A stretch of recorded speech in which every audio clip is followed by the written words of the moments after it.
હું Gujarat small scale ડિટર્જન્ટ્સ manufacturers એસોસિએશનના અધ્યક્ષ પદ ઉપર કાર્યરત છું. અમારી માંગ કંઈ નથી, અમારી કેવળ રજૂઆત છે કે અમારી જે અત્યારે વેદના છે ડિટર્જન્ટ ઉદ્યોગ સાથે સંકળાયેલા કાચા માલો 28મી ફેબ્રુઆરીની જેવી ઇઝરાયલ, ઈરાન અને અમેરિકા વચ્ચે વોર ચાલુ થઈ, રાતોરાત રો મટીરિયલ અદૃશ્ય થઈ ગયા અને ભાવોમાં 300%થી લઈને 60% સુધીનો વધારો થયો. કાચા માલવાળા ભાવ વધારાની હરીફાઈમાં ઉતરી ગયા છે, જેથી આ ઇન્ડસ્ટ્રી માટે સર્વાઈવલ બહુ મોટો ઇસ્યુ થઈ ગયો છે. આજે 80થી 85% ઇન્ડસ્ટ્રી બંધ થઈ ગઈ છે, જેમાં આશરે 15થી 20,000 કારીગરો કામ કરતા હતા, બેરોજગાર થઈ ગયા છે. બીજી 15થી 20% જે ઇન્ડસ્ટ્રી ચાલી રહી છે, 50%ના રેટે જ ચાલી રહી છે, એ બી ટેમ્પરરી જ ચાલી શકશે એવી પરિસ્થિતિ છે. અમે લોકોએ એક જ વિકલ્પ અપનાવ્યો કે પહેલાં 10 રૂપિયામાં જે 200 ગ્રામનો સાબુ આપતા હતા, સાબુ એટલે ડિટર્જન્ટમાં પાવડર બી આવી ગયો, સાબુ બી આવી ગયો, લિક્વિડ બી આવી ગયું. અમારી પાસે બીજો કોઈ વિકલ્પ નહોતો કે એના વજન ઓછા કરીએ. વજન ઓછા કરવાથી અમારો જે બાયર છે એ અમારાથી નેગેટિવ થઈ ગયો છે કે જો મલ્ટીનેશનલ કંપનીઓ તમારું વજન ના ઘટાડતી હોય તો તમારે શા માટે કરવું પડે છે. મલ્ટીનેશનલ કંપનીને અત્યાર સુધી છેલ્લા 25 વર્ષથી અમને જે ભાવે રો મટીરિયલ મળતા હતા એની પેરિટીમાં જ રો મટીરિયલ મળી રહ્યા હતા. યુદ્ધ પછીની આ પરિસ્થિતિ બદલાઈ છે. એમના રો મટીરિયલના પ્રાઇસીસ એના જ રહ્યા છે, અમારા પ્રાઇસીસમાં મોટો હાઈક આવ્યો છે. એટલે ઇન્ડસ્ટ્રી માટે સર્વાઈવલ એક બહુ મોટો ઇસ્યુ છે. અમે તમારા માધ્યમથી આ અમારો મેસેજ લોકો સુધી પહોંચે, વાપરનાર સુધી પહોંચે અને સરકારશ્રી સુધી પહોંચે, એના માટે આજે પ્રેસ મીટ કરેલી છે. Thank you.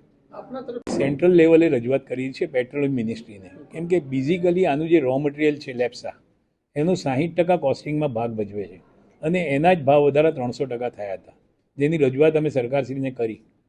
આપણા દેશમાં 60% of the raw material produce થાય છે, જેના પ્રોડ્યુસર છે આઈઓસી, ઇન્ડિયન ઓઇલ કોર્પોરેશન, જે ગવર્મેન્ટ કંટ્રોલ છે, એ સિવાય નિરમા, રિલાયન્સ. બેઝિકલી આ ત્રણેય રિફાઇનરી ગુજરાતમાં જ આવેલી છે. અમે સરકારશ્રીને એમ કહ્યું કે આના ઇમ્પોર્ટ ઉપર તમે જે BIS અને ઇમ્પોર્ટ ડ્યુટી છે એ ઘટાડો. સરકારશ્રીએ ઇમિડિયેટ પગલાં લીધા અને BIS અને ઇમ્પોર્ટ ડ્યુટી ઘટાડી છે. છતાં બી એ રો મટીરિયલ હજુ આવ્યું નથી. રો મટીરિયલના પ્રાઇસીસ લેપ્સા બનાવે છે એમના એટલા વધ્યા નથી.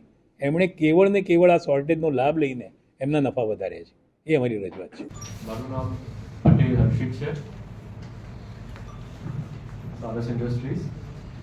જેમ સરે કીધું કે રો મટીરિયલના પ્રાઇસીસ આટલા હાઈક થવામાં આવ્યા છે, જેના લીધે અમારો સાબુ પાવડરના ગ્રામ ઘટાડવા પડે અને પ્રાઇસ તો અમારે સેમ જ રાખવી પડે, કારણ કે આપણે પ્રાઇસ સેન્સિટિવ માર્કેટની અંદર કમ્પીટ કરી રહ્યા છે અને અમારે પ્રોડક્ટની ક્વોલિટી જેના લીધે અમારો કસ્ટમર બેઝ સેટઅપ થયો છે, જે ટ્રસ્ટ છે, એ જાળવવા માટે અમારે ના છૂટકે અમારી પ્રોડક્ટના ગ્રામ ઓછા કરવા પડ્યા. અને ઇન કમ્પેર ટુ મોટી મલ્ટીનેશનલ કંપની જેમને રો મટીરિયલનો આ હાઈક જેમને એફેક્ટ જ નથી થયો, તે સેમ જ ગ્રામ સેમ જ ભાવમાં હજુ માર્કેટમાં પ્લેસ કરે છે, જેના લીધે એમને એક તરફી એડવાન્ટેજ મળે છે અને એનો બેનિફિટ બધું લે છે.